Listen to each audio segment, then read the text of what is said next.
नमस्कार साथियों, स्वागत है आपका हमारे चैनल एक संदेश पर। मैं राहुल लोधी आज बुलंदशहर के डिवाई विधानसभा के गांव पिपलिया नगला, जहां हमारी लोकसभा चुनाव यात्रा चल रही है, अपने में है।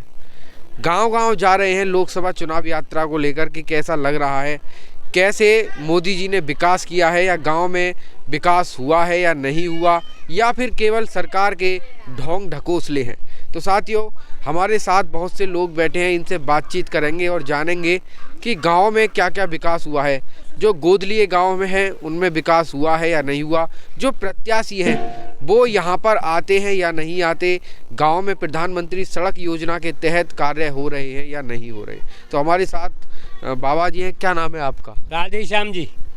अच्छा, लोकसभा चुनाव शुरू होने वाला है, लोकसभा चुनाव आ रहा है, सभी पार्टियां बिगुल फूंक चुकी हैं। क्या लगता है आपको, किसका भारी मत है इस चुनाव में? इस चुनाव में तो बीजेपी का भारी मत है।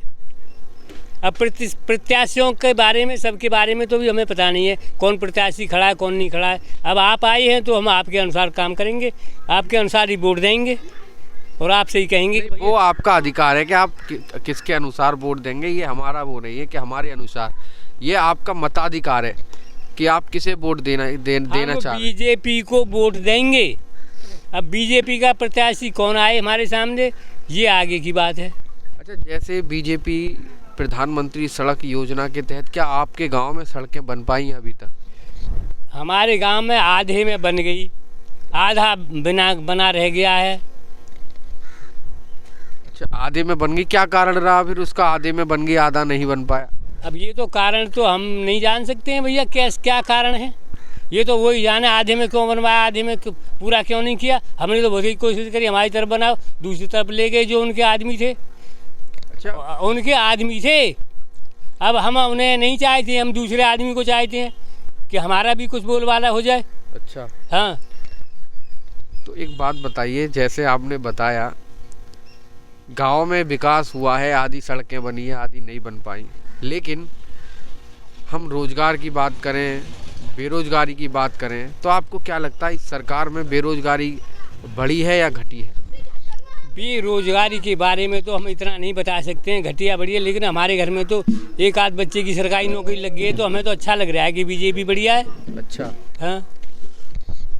तो अभी मैदान में लगभग 10 से ज़्यादा प्रत्याशी बुलंदशहर लोकसभा सीट पर नज़र जमाए हुए हैं, जहां पर छत्रपाल सूर्यवंशी, रमेश चंद्र दिवाकर, अमित वाल्मीकि, न जाने कौन कौन प्रत्याशी हैं। तो कौन प्रत्याशी आपको उचित लगता है? और अभी के जो वर्तमान सांसद हैं भोला सिंह जी, क्या वो आपके क्षेत्र में आए हैं या फिर उन्होंने ऐसे विकास कार्य कराए हैं जो आपको उचित लगे हों? ये भोला सिंह जी का जो पर्सनल जानकार है, वो उसी के कहने से उन्होंने, और वो अपनी तरफ ही सड़क ले गए।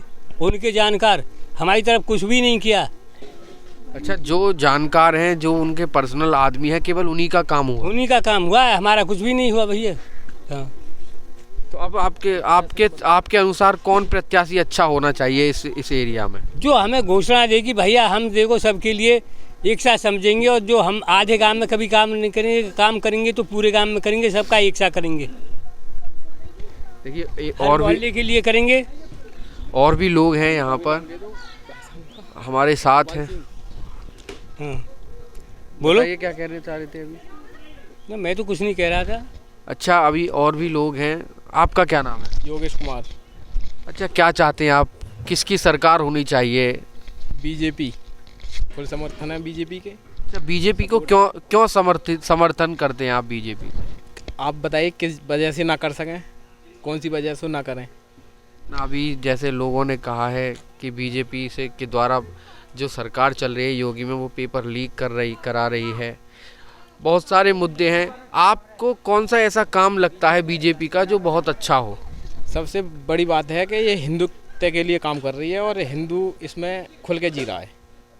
अच्छा, हाँ। अच्छा, राम मंदिर बन गया है, कैसा लग रहा है आपको राम मंदिर बनने के बाद? अति सुंदर लग रहा है राम मंदिर बनने के बाद, अच्छा लग रहा है। अच्छा, जैसे अब लोकसभा चुनाव यहाँ पर आने वाला है, आ गया है, मतलब कुछ दिनों बाद टिकट का शोर भी हो जाएगा, किसी को टिकट मिलेगी, कोई अपने रण में कूद पड़ेगा। बीजेपी से लगभग 10 से ज़्यादा प्रत्याशी मैदान में हैं और वो टिकट की मांग कर रहे हैं। जो पिछले सांसद हैं वो आपके क्षेत्र में कितना आए हैं और आप वर्तमान में किस व्यक्ति को समर्थित होना चाहते हैं, कौन व्यक्ति आपको अच्छा लगता है इन सभी प्रत्याशी में? देखो, हमारा तो मानना यह है कि हमारे बाबा जी भी ये कह रहे हैं कि वो आए भी नहीं है और उनके संबंध में वहीं कार्य हो रहा है। ये कोई बात थोड़ी नहीं है, ये तो अपना वाली बात आ गई। हर जगह विकास होना चाहिए। बीजेपी का मतलब ये थोड़ी नहीं है, बीजेपी का मतलब हर जगह विकास होना चाहिए, हर घर विकास होना चाहिए। ऐसा है कि सबका विकास, ये नारा है मोदी जी हाँ का। जी, तो इसी तरीके से विकास होना चाहिए। विकास होना चाहिए, सबका और साथ सबका विकास। हमारा मतलब तो ये है कि प्रत्याशी छत्रपाल सूर्यवंशी जी को बनाया जाए और मिलन साहू आदमी है और फिर मेहनत भी कर रहे हैं, क्षेत्र में भी घूम रहे हैं। अब से नहीं, पिछली बार भी तैयारी की, पिछली बार टिकट नहीं मिल पाई, लेकिन अब की बार भी तैयारी चल रही है। लेकिन बात तो ये होती है ना कि जब तक व्यक्ति सांसद या विधायक नहीं बन पाता तब तक तो वो आता है, क्षेत्र में घूमता है, लेकिन जैसे ही सांसद विधायक बन जाते हैं वो नहीं आ पाते। तो आपको लगता है कि जो छत्रपाल सूर्यवंशी वो क्षेत्र में उसी प्रकार से आएंगे? हाँ जी, उसी प्रकार से आएंगे, बिल्कुल उम्मीद है, पूरी आस है। देखिए और भी यहाँ पर भैया हैं, इनसे जानते हैं। क्या नाम है भैया आपका? मेरा नाम सोमवीर सिंह। अच्छा, बीजेपी की यहाँ पर बातें कर रही हैं सभी लोग, बीजेपी गा रहे हैं। क्या पसंद है आपको बीजेपी में? बीजेपी ने विकास का मुद्दा लेकर आगे बढ़ रही है। बीजेपी हर क्षेत्र में ये निवेश भी करा रही है, विदेशों में भारत का नाम रोशन कर रही है। मोदी जी का जो लक्ष्य है मेक इन इंडिया, ये सारे भारत को एक विकसित देश बनाने का जो इनका लक्ष्य है उसकी तरफ विकास कर रही है। लेकिन विपक्ष तो ये कहता है कि बीजेपी खुद के वोटों से नहीं जीत के ईवीएम को हैक करके जीत रही है। विपक्ष का तो ये काम है उसका, दूसरे की बुराई करना। तो मतलब आपकी नज़र में ईवीएम हैक्ड नहीं है? ईवीएम हैक्ड नहीं है, ईवीएम तो हम खुद चेक करवाते हैं। अच्छा, तो कौन सा प्रत्याशी आप चाहते हैं कि हमारे लोकसभा क्षेत्र बुलंदशहर से हो और जो पिछले सांसद हैं उनके कोई विकास कार्य हों जो आपको लगता हो कि उन्होंने इस क्षेत्र में बहुत सारे विकास कार्य किए हैं? हम बीजेपी का ऐसा प्रत्याशी चाहते हैं जो कि हमारे गांव में आए, सबसे मिलजुल कर जाए और वो ये वादा करे कि मैं यहाँ पे आकर जो भी हम उससे वादा करें कि हमारे ये काम होने चाहिए, वो उन पर दृढ़ निश्चय के साथ संकल्प लेके और अमल करके ये हमारे से वादा करके जाए कि हम ये काम कराएंगे, हम उसी के लिए सपोर्ट करेंगे। अच्छा, कौन है ऐसा प्रत्याशी? ऐसा सांसद भोला जो पुराने हमारे यहाँ के 2 बार की योजना में रह चुके हैं, उन्होंने भी यहाँ पे काम करे हैं। लाइटिंग के जो भी मोदी जी की जो योजना थी उनके लिए सफल बनाने में उन्होंने पूरा प्रयास करा है। लेकिन अब ये ज़रूरी नहीं कि हम उन्हीं के सपोर्ट में आएँ। जैसे बीजेपी की जो ऊपर से प्लानिंग होगी हमारे बुलंदशहर पर, उसी के अनुसार हम भी उन्हीं के साथ रहेंगे, बीजेपी के साथ। अच्छा, बीजेपी का साथ ही देंगे? प्रत्याशी हमारे पास आया ही नहीं है, आप पहली बार आए। जैसे यहाँ पर खड़े हुए हैं लोग, रण में कूदने वाले हैं, जैसे बहुत सारे प्रत्याशी हैं, अमित वाल्मीकि हो गए। नहीं, आप जो भी आपकी नॉलेज में अमित वाल्मीकि होंगे, लेकिन हमारे गांव में, घुसराना में, डिवाई में, क्षेत्र में, इधर में भी कोई प्रत्याशी इस तरह से अभी तक कोई भी जो प्रत्याशी मांग कर रहा है? पुराना प्रत्याशी भोला सांसद उसी का यहाँ पे वो है, और कोई प्रत्याशी अभी तक यहाँ रण में आया ही नहीं है। अच्छा, यहाँ पर आपके गाँव में आए? आपकी नॉलेज में होगा वो है, लेकिन यहाँ पे जनता की नॉलेज में कोई प्रत्याशी भोला के अलावा भी नहीं है। अच्छा, तो मतलब आपकी तरफ से बीजेपी यदि किसी को भी टिकट देती है तो आप उसका खुलकर समर्थन करें? बीजेपी की हमें हमारे अनुसार जो सोच है हमारी, उसके अनुसार बीजेपी ऐसे प्रत्याशी कोई सोच वो देगी जो कि विकास के लिए आगे बढ़े, ऐसे को नहीं देगी जो कि उसके काबिल ना हो। अपने सोच। राम मंदिर बन गया, राम मंदिर के लिए आप क्या कहना चाहते हैं? राम मंदिर एक हमारे हिंदू धर्म के वो आदर्श हैं, भगवान राम, उनके लिए उससे हमारे हिंदू धर्म में हर्षोल्लास का पूरा वो है। राम मंदिर की जगह यदि यूनिवर्सिटी या स्कूल या मेडिकल कॉलेज बन जाता तो और अच्छा रहता। वो भी वो अपनी अलग जगह है, वो उनकी ये अपनी एक श्रद्धा भावना, ये एक परमपिता परमात्मा की शक्ति का अंश होता है। वो सब उन्हीं की कृपा से बनते हैं, मेडिकल कॉलेज बने या कुछ भी बने, वो सब भी उन्हीं की देन है। अच्छा, वो लोग कौन होते हैं जो ईश्वर पर, राम पर उंगली उठाते हैं?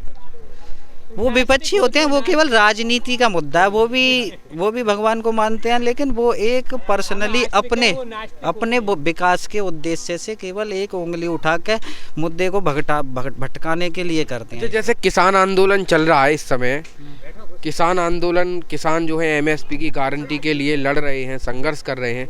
आप भी किसानों के लिए क्या कहना चाहते हैं? और उनको जब भी वो किसान आंदोलन होता है उन्हें खालिस्तानी लोग बता देते हैं, उन्हें आतंकवादी लोग बता देते हैं, तो क्या किसान आतंकवादी हो गए या खालिस्तानी हो गए? नहीं, किसान कोई आतंकवादी नहीं है। ये सब कुछ ऐसे तत्व मिल जाते हैं सब में, राजनीतिक तत्व हैं ये। हर समाज में ऐसे तत्व हो जाते हैं जो कि कुछ चीज़ों को भड़का के मिलजुल के ऐसा करते हैं। बीजेपी ने देखो पहले किसान को बहुत सारी दिक्कतें आती थी, अब हर चीज़ यूरिया वगैरह और ये स्प्रे वाली मशीनें, थोड़ा सा तकनीकी में विकास हुआ है बीजेपी आने से।